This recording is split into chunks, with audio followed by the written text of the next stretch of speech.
Hey, Gwendolyn, what do you think about all these gurus who always talk about the power of positive thinking?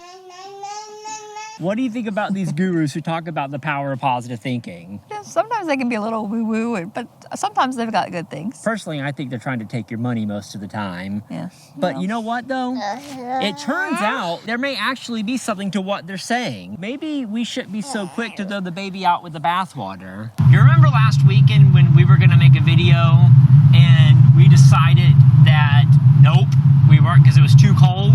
I felt like guilty and lazy for not making a video. But it turns out you actually shouldn't hold it against me. Because in fact, I'm programmed to be lazy. You're programmed to be lazy. It's in our DNA. As Harvard professor Daniel Lieberman writes, we are designed to be lazy. It is natural and normal for humans to be lazy. This stems from a time when our ancestors had to spend most of their caloric needs hunting for food and protecting themselves. And if you think about it, we're really not that far removed from those hunter-gatherer ancestors. Furthermore, it wasn't that long ago that we were still using most of our caloric needs to carry out everyday basic necessity tasks, such as hunting and fishing and collecting water perhaps, or wood for fire. Did you know, Noel, that researchers at Ohio State University did a study? They took two groups of people and they asked each group of people to travel 250 meters. One group of people had to travel it at a pace of 2 meters per second, and the other group of people had to travel it at a pace of 3 meters per second. Do you know what happened? No, what's that? The group of people that had to travel 2 meters a second or slower walked, and the group of people that had to travel 3 meters a second or faster ran. Huh. You want to take a guess as to why that is? Actually, I really don't know. Tell me. Turns out that it all comes down to biomechanics. But at a certain pace, it becomes easier for you to run than it is for you to walk. But isn't that interesting? The research is still out there, but it's starting to point toward the fact that we as humans, it's not that we're lazy, it's just that we try to conserve energy. We will naturally act in a way that does that. So you may be asking, what does being lazy have to do with the power of positive thinking? I'll explain in a little bit, but first I need to talk about one more thing.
As it turns out, Noel, not only am I lazy, I'm also extremely negative as well. Do you want to know why I'm negative? Can you take a guess? You don't want me to answer that question. It goes back to our laziness. It's built into our DNA. Do you know why it's built into our DNA? No, why is that? Think about it for a moment. So we drove through a place called Paynes Prairie today. And Oh. you don't like going to Paynes Prairie. Oh, Why no, don't you like going to Paynes Prairie? Because they've got big old alligators there. And what do big old alligators do? Eat people. See, you see, our ancestors developed a negative bias over time in order to survive. We're naturally negative because our negative interactions tend to have a greater impact than our positive interactions do. Let's say you go to the casino. You put $1,000 down on the blackjack table, and you win that hand. Now you've got $2,000. Now let's say you let those winnings stay on the table 8 more hands in a row, doubling your winnings each time.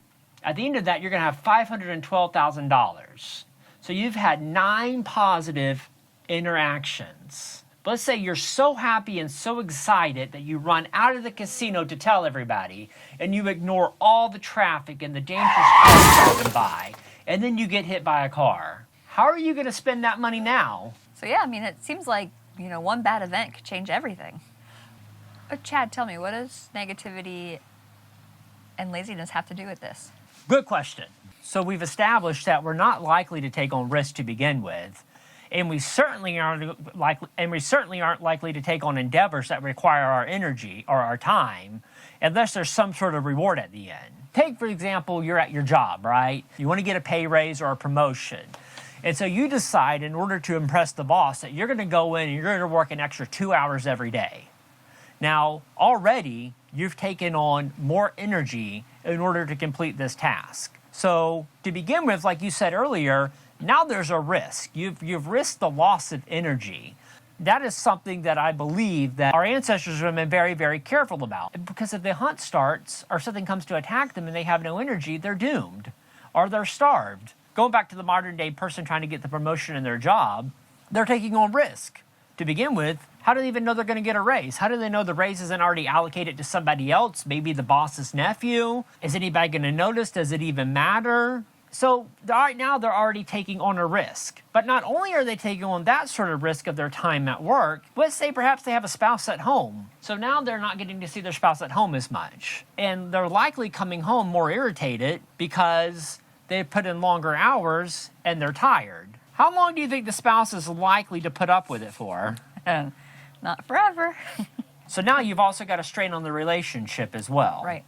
At the very least, that person knows they're risking their time, which, I mean, to be honest, I think it's probably one of the most important things that you risk. For most of us, the issue would be risking their relationship. And that's not a good thing. And it's especially difficult if they have children at home. So I wouldn't say we're lazy and negative. I'd say more so we're cautious and we try to conserve energy. Yeah, I think that makes sense. That's a good way to think about it. You can see how if you're out there trying to try something new out, or maybe a business venture, or you're looking to improve your lot in life, how you may be cautious about it. Right, so you're having to choose, you're choosing to make a risk or not. Can you think of a risk that maybe we took one time? Well, yeah, I mean, a big risk was definitely when we went and moved to Arkansas without knowing anybody. Or anything. Or anything about it or anything. We just went. Yeah, that was a big risk because we didn't know how that was going to turn out. And a bunch of bad things happened too, didn't they? Yeah, there were a lot of hard times for sure.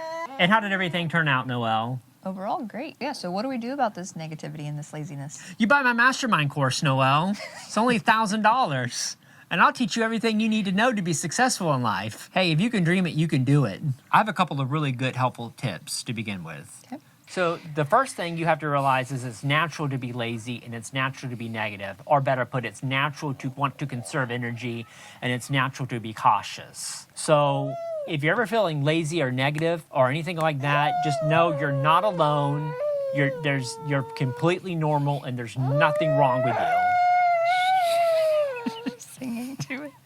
She's singing to a thing. So there's nothing wrong with you and you're not weird and you definitely aren't alone. So if you're ever in a stressful situation, take yourself out of the situation. Act like an outside observer, and you want to take the totality of the circumstance, and you want to weigh the good and the bad, and you want to give the good a chance. Because quite often, we tend to only focus on the negative, and we give up before we start. Most importantly, just know when it's happening, and don't talk yourself into a more negative state. This isn't to say you should always ignore negative bias. Some snakes are still venomous. Well, what about the lazy part? That's an excellent question. A common tip is to take your overall goal endeavor, break it up into smaller goals that you can accomplish along the way, rewarding yourself each time you accomplish one of those goals. I'm thinking of a way right now that I think is going to play much deeper into your psyche. Woody Allen, I believe, said 80% of success is showing up. Every time someone says that, I hear someone go, oh, show up and perform.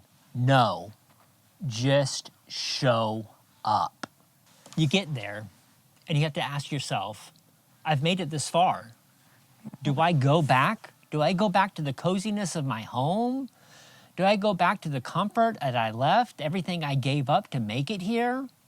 Just like when I was in law school. Had I quit halfway through? I would have shot you. So you show up and you start to realize that you've made a choice to be there. And you tell yourself you wouldn't have shown up in the first place had you not planned to get the work done. If you got anything out of this video today, please consider leaving a comment down below, hitting that thumbs up button, and subscribing to the channel, and helping us get to 1,000 subscribers this year. Yes, thank you. We hope everyone out there has the most wonderful day.